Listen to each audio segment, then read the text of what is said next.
नमस्कार।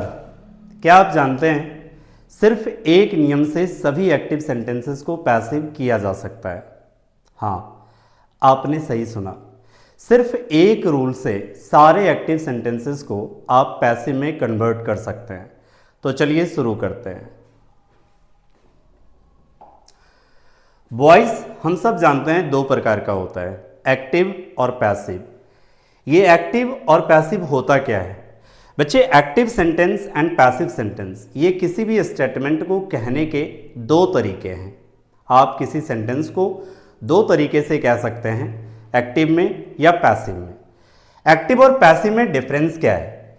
एक्टिव का मतलब होता है जिसमें बच्चे सब्जेक्ट, जो आपका सब्जेक्ट होता है वो एक्टिव होता है। और पैसिव सेंटेंस में क्या होता है कि जो सब्जेक्ट होता है वो इनएक्टिव होता है। इनएक्टिव कहने का मतलब क्या, उसको थोड़ा डिटेल्स में समझते हैं। सब्जेक्ट एक्टिव कहने का मतलब है कि दुनिया के जितने भी एक्टिव सेंटेंसेस होंगे उसमें सब्जेक्ट डूअर होगा। दुनिया के जितने भी एक्टिव सेंटेंस होंगे बच्चे उसमें जो सब्जेक्ट होगा वो डूअर होगा। इसका मतलब जिस सेंटेंस में काम करने वाला, ऐसा तो हो नहीं सकता है कि कोई सेंटेंस विदाउट वर्ब का हो। जिस सेंटेंस में काम करने वाला, एक्शन को करने वाला सब्जेक्ट हो वो सेंटेंस एक्टिव होता है।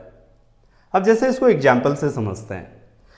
आई टीच इंग्लिश, यहां पे काम क्या हो रहा है? पढ़ाने का। पढ़ाने का काम कर कौन रहा है जी? आई।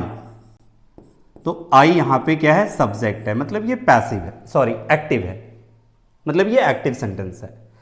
एक्टिव सेंटेंस में सब्जेक्ट आपके एक्टिव होते हैं। इट मींस दैट सब्जेक्ट आपका डूअर होता है, काम करने वाला सब्जेक्ट होता है। वही अगर पैसिव सेंटेंस की बात करें तो इसमें सब्जेक्ट इनएक्टिव होता है। कहने का मतलब जो भी सेंटेंस में एक्शन हो रहा होता है वो सब्जेक्ट नहीं कर रहा होता।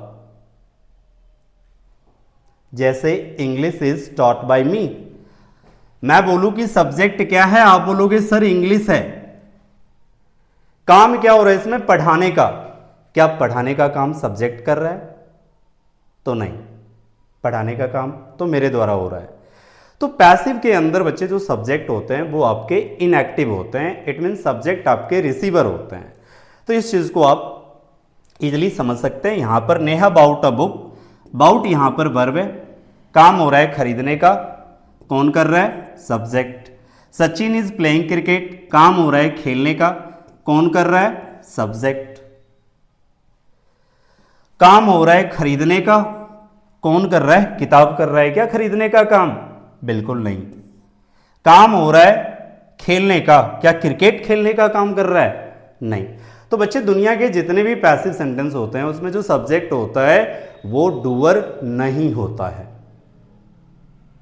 क्लियर है? चलो आगे एक चीज आपको याद रखना होगा कि पैसिव, दुनिया के जितने भी पैसिव स्टेटमेंट हैं भाई, ये चीज आपको एक रूल से सारे एक्टिव पैसिव करना सिखाएगी। दुनिया का जितना भी पैसिव स्टेटमेंट है सबके अंदर आपको बी की फॉर्म प्लस में V3 लगानी है। सर ये बी की फॉर्म प्लस में V3 है क्या? भाई मेरे बी की फॉर्म जैसे बच्चे बाकी वर्ब के फॉर्म होते हैं, बी की भी फॉर्म होती है। बी भी एक वर्ब है जिस वर्ब का मतलब होता है होना, और इसका फॉर्म आपको पता होना चाहिए। अगर आपको बी की फॉर्म पता है तभी आप सिंगल रूल से सारे एक्टिव सेंटेंस को पैसिव कर सकते हैं। नहीं पता है तो अभी आप जान लें, बी के भी बच्चे 5 फॉर्म होते हैं, वो आपको आगे मैं बताता हूं। याद रखना कि जो पैसिव सेंटेंस होंगे बच्चे उसमें हर पैसिव सेंटेंस के अंदर बी की फॉर्म प्लस में V3 होगा। हर पैसिव सेंटेंस के अंदर बी की फॉर्म प्लस में V3 होगा। दुनिया के हर पैसिव सेंटेंस के अंदर बी की फॉर्म प्लस में V3 होगा। यही आपको सिंगल रूल से वॉइस चेंज करना सिखाएगी। आते हैं यहां पर, तो थोड़ा सा आप बी की फॉर्म को आप देख लें ताकि आपको बाद में कंफ्यूजन ना हो। आप वैसे वर्ब फॉर्म्स जानते ही हैं बच्चे। एक होता है बेस फॉर्म, भाई आज 6 फॉर्म आप सीख लो। आपने 5 फॉर्म ही पढ़ा है, चलो आज 6 पढ़ते हैं। एक होता है बेस फॉर्म। बेस फॉर्म मैंने पिछले वीडियो में भी बताया है कि बेस फॉर्म का मतलब जिस फॉर्म में वर्ब का जन्म हुआ हो, दैट इज बेस फॉर्म। और दुनिया के सारे वर्ब के बेस फॉर्म और V1 सेम होते हैं, दोनों एक ही होता है। राइट बेस फॉर्म है, राइट V1 है। Play base form, play V1। ईट बेस फॉर्म, ईट V1। लेकिन बच्चे सिवाय एक वर्ब को छोड़ करके बी का बेस फॉर्म और V1 डिफरेंट होता है। इसके अलावा दुनिया के जितने भी लाखों करोड़ों वर्ब्स हैं, सबके base form and V1 same होता है। बी का बेस फॉर्म बी और बी का V1 बच्चे MR। अच्छा सर V1 के बाद V2 आपने V5 लिखा बच्चे, दोनों एक ही फॉर्म होते हैं, दोनों एक ही फॉर्म होते हैं, इसलिए मैंने इसको एक साथ लिखा है V1 एंड V5, दोनों प्रेजेंट इंडेफिनिट फॉर्म में। एक प्लूरल के लिए लगता है तो एक सिंगुलर के लिए आता है, तो दोनों एक ही फॉर्म है। आपको क्या करना है, ये याद रखना है बी की फॉर्म। भाई बी का बेस फॉर्म बी का V1 V5 is MR।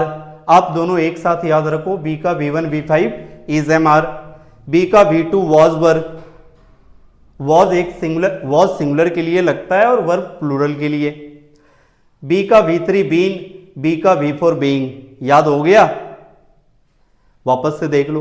B का बेस फॉर्म बी का V1 and V5 is MR। B का V2 वॉज वर्ब, बी का V3 बीन, बी का V4 बीइंग। ठीक है, अब आगे बढ़ते हैं। कैसे आप एक रूल से सारे एक्टिव सेंटेंसेस को पैसिव कर सकते हैं। तो बच्चे rules to change active into passive, उससे पहले आप एक चीज देख लें कि जो सेंटेंसेस होते हैं वो 5 टाइप्स के होते हैं, जिसमें से assertive, interrogative, imperative, optative and exclamatory. बच्चे इसमें से 3 प्रकार के सेंटेंस का ही वॉइस पॉसिबल है। आप असर्टिव का एक्टिव से पैसिव कर सकते हैं, आप इंट्रोगेटिव का कर सकते हैं, आप इंपेरेटिव का कर सकते हैं, बट बच्चे आप ऑप्टेटिव एंड एक्सक्लामेटरी का पैसिव नहीं बना सकते। एक चीज और मैं बता दूं कि आप इंट्रांजिटिव वर्ब के भी पैसिव नहीं कर सकते। जैसे कि अगर मैं लिख दूं केवल आई प्ले, चलो जी इसका पैसिव करो, नहीं हो सकता, because this verb is intransitive verb, क्योंकि इसके ऑब्जेक्ट नहीं है। तो भाई ट्रांजिटिव वर्ब के ही पैसिव पॉसिबल है। क्लियर है? अब आ जाओ, अगर आपने ये सेंटेंसेस के टाइप्स अगर आप नहीं जानते हो तो आपको बिल्कुल आसान तरीके से बताया जाएगा। इसके लिए आप इस चैनल को आप सब्सक्राइब कर लें। अब आते हैं यहां पर बच्चे, सबसे पहले असर्टिव सेंटेंस। असर्टिव सेंटेंस में आपको क्या करना है, केवल एक रूल, चाहे वो सेंटेंस असर्टिव हो या इंपेरेटिव हो या इंट्रोगेटिव हो, सबके लिए सिंगल रूल हम लोग यूज करेंगे। अब यहां पर देखें आप, असर्टिव के अंदर आपके सामने 2 प्रकार से स्टेटमेंट होंगे। एक होगा सब्जेक्ट, जो एक्टिव सेंटेंस होगी वो 2 प्रकार से आपके सामने होंगे। जो एक्टिव सेंटेंस होंगे वो 2 प्रकार से होंगे। आपको पैसिव कैसे करना है वो हम देखते हैं। आप बोलोगे सर आपने यहां पे 2 रूल लिख दिया है। भाई ये एक ही रूल है, बस आपको समझना है। यहां पर सबसे पहले एक तरीका आपके सामने होगा कि सब्जेक्ट, मेन वर्ब, फिर ऑब्जेक्ट होंगे। जैसे मैं एग्जांपल लिख दूं, आई प्ले क्रिकेट, इस तरह का स्टेटमेंट होगा। आई सब्जेक्ट है, play main verb, cricket object. तो सब्जेक्ट, मेन वर्ब, ऑब्जेक्ट, ऐसा स्टेटमेंट होगा। करना क्या है आपको, सबसे पहले ऑब्जेक्ट को सब्जेक्ट बनाना है, मतलब इस ऑब्जेक्ट को सब्जेक्ट बना लेना है। O बराबर S, मतलब ऑब्जेक्ट इक्वल टू सब्जेक्ट में कन्वर्ट कर देना है। तो यहां से क्रिकेट को इधर ले आएंगे। अच्छा सर ऑब्जेक्ट से सब्जेक्ट कैसे बनाएंगे, बड़ा छोटा सा सिंपल कॉन्सेप्ट है, आप उसको समझ लें। Subject, object, S for subject, O for object. अगर सब्जेक्ट आई है, आपको ऑब्जेक्ट में कन्वर्ट करना है तो आप मी करेंगे। अगर सब्जेक्ट वी है, ऑब्जेक्ट करना है तो अस करेंगे। सब्जेक्ट यू तो ऑब्जेक्ट भी यू, सब्जेक्ट ही तो object him, subject she object her, subject they I we you he she they तो देम। अगर सब्जेक्ट इट है तो आप ऑब्जेक्ट में भी इट रखेंगे। सब्जेक्ट अगर कोई नाम है बच्चे, जैसे राम, तो ऑब्जेक्ट भी राम होगा। सब्जेक्ट अगर कोई भी थर्ड पर्सन सिंगुलर नंबर है तो वो बच्चे एज इट इज वैसे ही रहेगा। जैसे कि यहाँ पे क्रिकेट है तो क्रिकेट ऑब्जेक्ट है। तो अब ये दोनों में काम आएंगे बच्चे। अगर ऑब्जेक्ट से आपको सब्जेक्ट कन्वर्ट करना है तो मी रहेगा तो आई कर लेना, अस रहेगा तो वी कर लेना, यू रहा तो यू कर लेना, है ना, हिम रहा तो ही कर लेना, हर रहा तो सी कर लेंगे, है ना। तो क्रिकेट। अब सबसे इंपॉर्टेंट चीज यहीं पर है, और मैंने बोला ना be form is very very important to convert active into passive. तो सबसे पहले करेंगे बच्चे, रूल क्या कहता है, ऑब्जेक्ट को आपको सब्जेक्ट में कन्वर्ट करना है। भाई क्रिकेट को हमने यहां पे कर लिया, ठीक है। अगला काम है मेन वर्ब को दो पार्ट में ब्रेक करना है आपको। यही सबसे इंपॉर्टेंट है, मेन वर्ब को दो पार्ट में तोड़ना है। कौन सी दो पार्ट में? बी की फॉर्म प्लस में V3, बी की फॉर्म प्लस में V3, बी की फॉर्म प्लस में V3। मैंने बताया ना कि दुनिया के जितने भी पैसिव सेंटेंस है सबके अंदर बी की फॉर्म प्लस में V3 होता है। अब कैसे तोड़ेंगे? तो ये मेन वर्ब है बच्चे, इसको दो पार्ट में तोड़ना है, बी की फॉर्म प्लस में V3। अब देखो बी का वही फॉर्म लिखेंगे जो इस मेन वर्ब का फॉर्म है। मेन वर्ब क्या है सर? मेन वर्ब V1 है, मेन वर्ब V1 है, V1 है ना, तो B का V1 रखेंगे। आ जाओ भाई इधर आ जाते हैं, B का V1, B का V1। बच्चे B का V1 आए तो V1 V5 दोनों में बात करना भाई। ये हट जाएगा, ऐसे हटा देता हूं ये बॉक्स। B का अगर कहने का मतलब जब V1 लिखने की बात आए तो आप V1 V5 दोनों में से ले सकते हो। बात है ये V1 है तो B का V1 होता है M और R, V5 होता है इज। चूंकि ये दोनों सेम ही फॉर्म होते हैं तो V1 रहे तो भी इज MR लेंगे, और यहां पे मान लो V5 आ जाएगा तो भी बच्चे इज MR लेंगे। बात समझ में आ गई? अरे बोलो। चलो तो यहां पे क्या हो जाएगा सर, ये V1 है तो B का V1 मतलब इज MR में से लेंगे। क्यों ले रहे हैं? क्योंकि दोनों एक ही फॉर्म है। सर V1 लो ना, MR लो ना, आप इज क्यों ले रहे हो? लगा दूं क्रिकेट के साथ M लगा दूं? नहीं लगा सकता ना, हमारे पास ऑप्शंस है ना भाई। V1 V5 दोनों एक ही फॉर्म है, सिंगुलर प्लूरल के लिए आता है। वैसे तो M केवल I के लिए आता है, R प्लूरल के लिए आता है, इज सिंगुलर के लिए आता है। यहां पे क्रिकेट है तो क्या रखूंगा? इज रखूंगा। बात समझ में आई क्या? अरे बोलो। तो क्रिकेट इज। दूसरा है इसी का V3, इसी का V3, मेन वर्ब का V3, मेन वर्ब का V3 मतलब प्ले का V3 क्या हो जाएगा भाई? प्लेड। फिर क्या करना है? कुछ नहीं, बाय लगा देना और S बराबर हो, S मतलब सब्जेक्ट को ऑब्जेक्ट में चेंज कर देना। भाई ये वाला सब्जेक्ट ऑब्जेक्ट में चेंज हो जाएगा। I को ऑब्जेक्ट में चेंज करोगे, I को ऑब्जेक्ट में चेंज करोगे, क्या होगा? मी। बस यही हो गया। अगर मैं यहां पे दूं राधा बाउट अ कार, क्या करोगे भाई? कार को इधर लाएंगे, अकार। सर मेन वर्ब को दो पार्ट में तोड़ना है, मेन वर्ब को दो पार्ट में तोड़ना है। बी की फॉर्म प्लस में V3, बी का वही फॉर्म रखेंगे जो इस मेन वर्ब का फॉर्म है। मेन वर्ब V2 है तो बी का V2 रखेंगे। आपको वर्ब फॉर्म्स याद रखना होगा। बी का V2 क्या होता है? वाज वर होता है सर। अब वाज वर में से कोई एक लगाओ यहां पे। अकार के साथ क्या लगाओगे? अकार के साथ वाज लगाएंगे। अगला बी फॉर्म लिख दिया तो फिर क्या? V3, बाउट का V3 क्या होता है? बाउट ही होता है। फिर बाय, अरे बोलो बाय, और फिर क्या हो जाएगा? क्या हो जाएगा? राधा। मैंने बोला भाई नाम चेंज नहीं होते कुछ, यहां पे क्या लिखेंगे? राधा। बन गई, यही है। अब आते हैं थोड़ा सा और,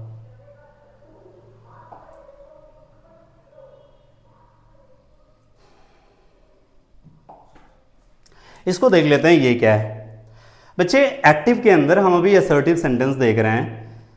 एक्टिव के अंदर बच्चे असर्टिव सेंटेंस में आपके सामने ये दो तरीके से हो सकते हैं। जैसे कि आपने देखा सब्जेक्ट के तुरंत बाद मेन वर्ब है, बट ऐसा भी हो सकता है कि सब्जेक्ट के तुरंत बाद मेन वर्ब ना हो। ऐसा कंडीशन केवल दो टेंस में होता है। किसमें? आप बताओ, प्रेजेंट इंडेफिनिट और पास्ट इंडेफिनिट में, जिसमें सब्जेक्ट के तुरंत बाद मेन वर्ब आती है, वो भी अफर्मेटिव सेंटेंस के अंदर। तो यहां पर सब्जेक्ट के बाद हेल्पिंग वर्ब, फिर मेन वर्ब, फिर ऑब्जेक्ट। जैसे मैं एग्जांपल से बोलूं, I am playing cricket. I am playing cricket. Subject, helping verb, main verb and object, ये भी क्या है? असर्टिव है। सेम रूल, वही तरीके हैं बच्चे। आपको हर जगह ऑब्जेक्ट को सब्जेक्ट बनाना है, तो भाई यहां पे क्रिकेट को सब्जेक्ट बनाएंगे। यहां क्या करना है? हेल्पिंग वर्ब को आपको कॉपी कर देना है। जहां पर भी आपको हेल्पिंग वर्ब दिखे, जहां पर भी हेल्पिंग वर्ब आए, आपको बस उठा करके कॉपी कर देना है। अब कॉपी करने भी आपको आना चाहिए। ये नहीं कि सर बहुत बढ़िया एम लिखा हुआ है, लो सर कॉपी कर दिया क्रिकेट एम, क्रिकेट के साथ एम लगाएंगे? नहीं लगाएंगे। फिर यहां पे ऐसा क्या है? देखो, कॉपी करने का मतलब ये है कि आपको फॉर्म नहीं चेंज करना है। B1 से V2 में मत चले जाना, B4 में मत चले जाना, लेकिन आपको तो पता है कि B1 B5 एक ही होते हैं, फॉर्म नहीं बदलेंगे। अच्छा, B1 से B5 में जा सकते हो, कोई दिक्कत नहीं है। B5 से B1 में आ सकते हैं, लेकिन B1 से B2 नहीं कर सकते, B3 नहीं कर सकते, B4 नहीं कर सकते। कॉपी का मतलब ये है। अब आपको पता है यहां पे M है, तो इसके साथ और भी तो हैं, is M R B1 B5, तो उसमें से जो लगने वाला होगा वो लगा देंगे। अगर मान लो यहां M लगने वाला होता तो M लगा देते, बट M लगने के लिए यहां पे सब्जेक्ट आई होना चाहिए था। तो यहां क्या हो जाएगा? इज। बात समझ में आ रही है क्या? सर क्यों लिख दिया आपने इज? आपने बोला कॉपी करने, यहां M था, आपने लिख दिया इज। तो इसको आप समझ लें, वरना फिर एक रूल आप वो चीज़ आप नहीं समझ पाओगे, क्योंकि ये एक अलग मेथड है आपको बताने का। बी का जो बच्चे V1 होते हैं वो होता है M और R, और V5 होता है इज। मैंने बोला कि ये सब एक ही फॉर्म है, तो मैंने चेंज कहाँ करा? सर एक ही फॉर्म है, सबका यूज अलग अलग होता है। ये सिंगुलर के लिए होता है, ये आई के साथ यूज करते हैं, ये प्लूरल के साथ यूज होता है। क्लियर है? तो हमने कॉपी करा है, एम को इज में कन्वर्ट किया। उसके बाद मेन वर्ब को दो पार्ट में तोड़ना है। सर प्लेइंग वैसे ही तोड़ना है जैसे ऊपर आपको बताया गया है। बी फॉर्म प्लस में V3, बी फॉर्म प्लस में V3, बी का वही फॉर्म लिखेंगे जो मेन वर्ब का फॉर्म है, और मेन वर्ब का फॉर्म कौन सा है? V4। V4, बी का V4 क्या होता है? मैंने बोला आपको याद कर लेने के लिए, बी का V4 होता है बीइंग। तो भाई मेरे आप इसे नोट डाउन कर लें, वीडियो को बैक जा करके आप नोट डाउन कर लें। बी का V4 होता है बीइंग, बी का V4 होता है बीइंग, इसको दो पार्ट में तोड़ेंगे तो क्या होगा, बीइंग प्लस इसी का V3, बी फॉर्म प्लस में V3, इसी का V3 क्या हो जाएगा, प्लेड।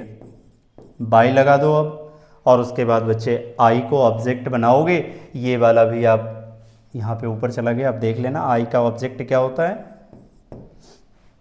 ऑब्जेक्टिव केस मी हो जाएगा। क्लियर है? अब आ जाते हैं, सर क्या ये असर्टिव खत्म हो गया? बस खत्म हो गया, थोड़ा सा और, अब आ जाएं बच्चे। आपके सामने एक स्टेटमेंट और आ सकती है, वो आप देख लें।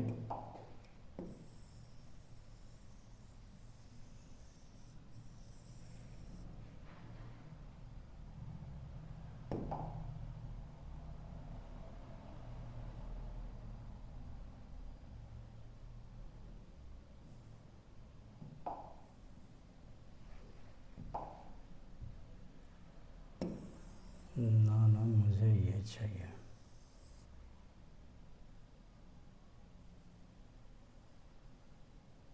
जी ये चाहिए।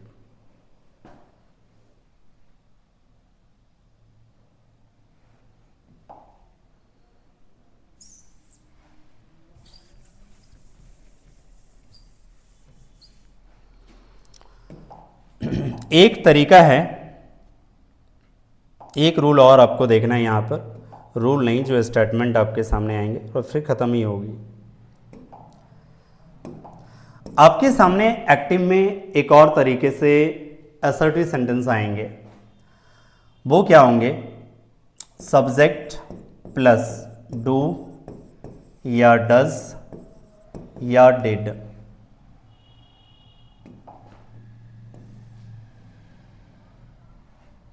ठीक है जी, प्लस नॉट हो सकता है, plus V1 plus object plus question mark.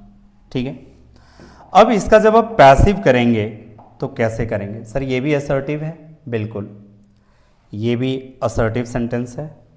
आपको पता होना चाहिए असर्टिव सेंटेंस में दोनों होते हैं बच्चे, पॉजिटिव भी और निगेटिव भी, दोनों आते हैं असर्टिव सेंटेंस के अंदर। ठीक है, अब ये सब वाले में कोई दिक्कत नहीं है, अगर नॉट लगा हुआ जहां पर रहेगा, जैसे कि I am not playing cricket, तो cricket is not played by me, इस तरीके से आप लिख सकते हैं। बट इसमें क्या करना है, थोड़ा सा डिफरेंट है, वो आपको देख लेना है। पैसिव कैसे करेंगे, तो सबसे पहले इस ऑब्जेक्ट को आप सब्जेक्ट में कन्वर्ट कीजिए। उसके बाद बच्चे डू और डज को, डू डज को, ये डू डज को आपको किस में कन्वर्ट कर लेना है, इज एम आर में।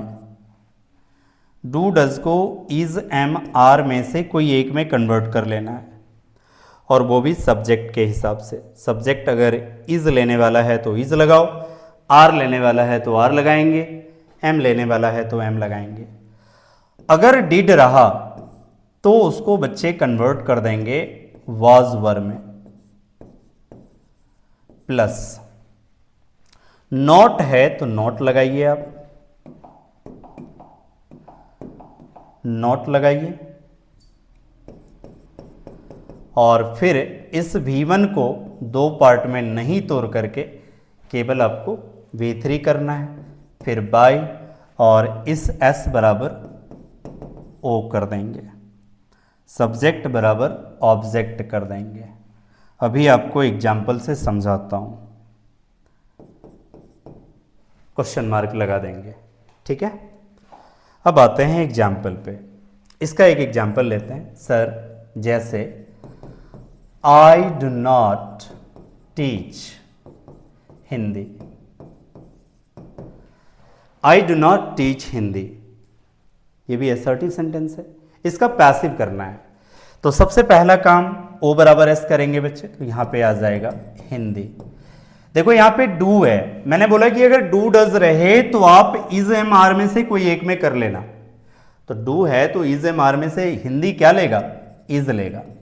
फिर नॉट है तो नॉट लगाओ। फिर उसके बाद V1 को V3 में कन्वर्ट करेंगे, डॉट बाय लगाएंगे और फिर S बराबर हो, यानी कि I का क्या हो जाएगा, मी हो जाएगा। क्लियर है? अरे बोलो, इतनी बात समझ में आ गई? चलो नेक्स्ट एक सेंटेंस लेंगे, ही डिड नॉट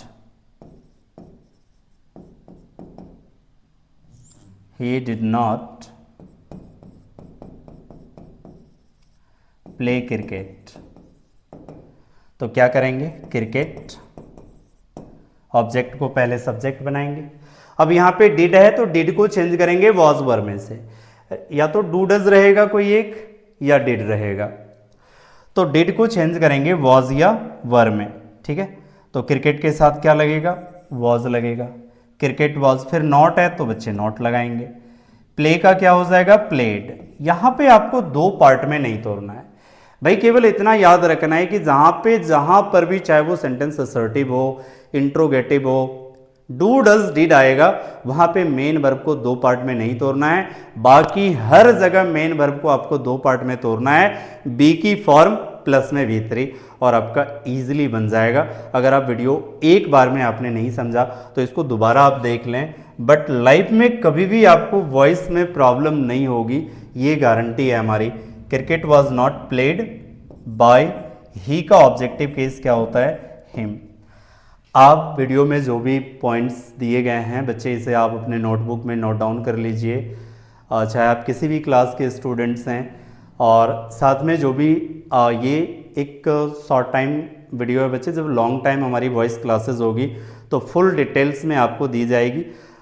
हम चाहते हैं कि आप कमेंट बॉक्स में आप ये कमेंट करें कि नेक्स्ट चैप्टर्स आप क्या होने चाहिए, हम चाहेंगे कि वो आपके हिसाब से हो। तो दैट्स ऑल फॉर टुडे, मिलते हैं अगले क्लास में किसी नए टॉपिक के साथ, तब तक के लिए बाय।